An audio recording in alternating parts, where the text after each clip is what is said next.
Hey, this is a video in a playlist. Okay, this is on the financial sector. This is on borrow.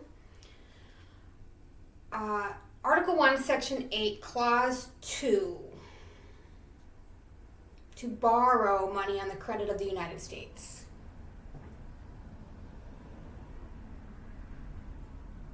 It's probably one of the congressional powers.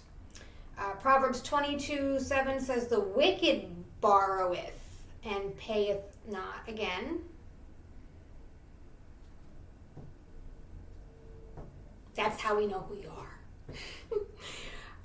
2 Kings 4:3. Then he said, "Go borrow thee abroad of all thy neighbors, even empty vessels.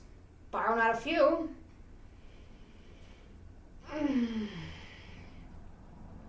Exodus 3:22, "Every woman shall borrow of her neighbor and of her that sojourneth in her house jewels of silver, jewels of gold, and raiment, and ye shall put them upon your sons and upon your daughters, and you shall spoil the Egyptians." Egyptians were spoiled by borrower. Okay, Exodus 11:2. "Speak now in the ears of the people, and let every man borrow of his neighbor, and every woman of her neighbor, jewels of silver and jewels of gold." Exodus 12:35. "And the children of Israel did according to the word of Moses, and they borrowed of the Egyptians jewels of silver, jewels of gold, and raiment." I think it was probably all before the Passover. I mean, they got wiped out anyway, right? "If a man borroweth aught of his neighbor, and it be hurt or die, the owner thereof being not with it, he shall surely make it good.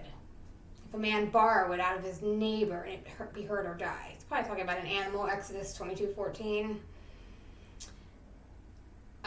Deuteronomy 15:6, "For the Lord thy God blesseth thee as he promised thee, and thou shalt lend unto many nations, but thou shalt not borrow. Thou shalt reign over many nations, and they shall not reign over thee."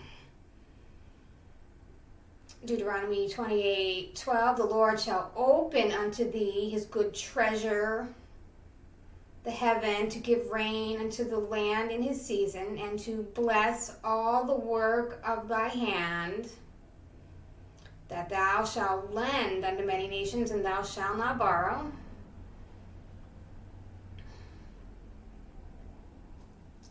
2 Kings 6:5, "But as one was felling a beam, the axe head fell into the water, and that man cried, 'Alas, master, it was borrowed.'" So it was a borrowed axe that the guy broke. But that was a good story where the axe head floated. That was 2 Kings 6.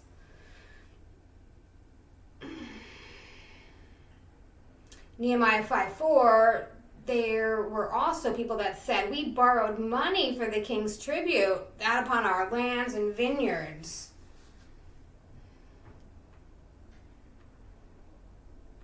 Psalms 37:21, "The wicked borroweth and payeth not again, but the righteous showeth mercy and giveth." Isaiah 24:2, "It shall be as with the people, so with the priest. As with the servant, so with his master. As with the maid, so her mistress. As with the buyer, so with the seller. As with the lender, so with the borrower. As with the taker of usury, so with the giver of usury." Matthew 5:24, "Give to him that asketh of thee, and from him that would borrow of thee, turn not thou away." Job 22:6, "For thou hast taken a pledge from thy brother for naught, and stripped the naked of their clothing." Article 1, Section 8, Clause 2 was to borrow money on the credit of the United States. Clause 5 is to coin money and regulate the value thereof in the foreign coin and to fix the standards of weights and measures. Article 1, Section 8, Clause 4 says to establish a uniform rule of naturalization and uniform laws on the subject of bankruptcies throughout the United States. And here's a message from the Book of Mormon, Mosiah 11. He laid a tax of 1/5 part of all they possessed, a fifth part of their gold and of their silver, and a fifth part of their ziff, Z-I-F-F, and of their copper, and of their brass, and of their iron, and a fifth part of their fatlings, and a fifth part of all their grains.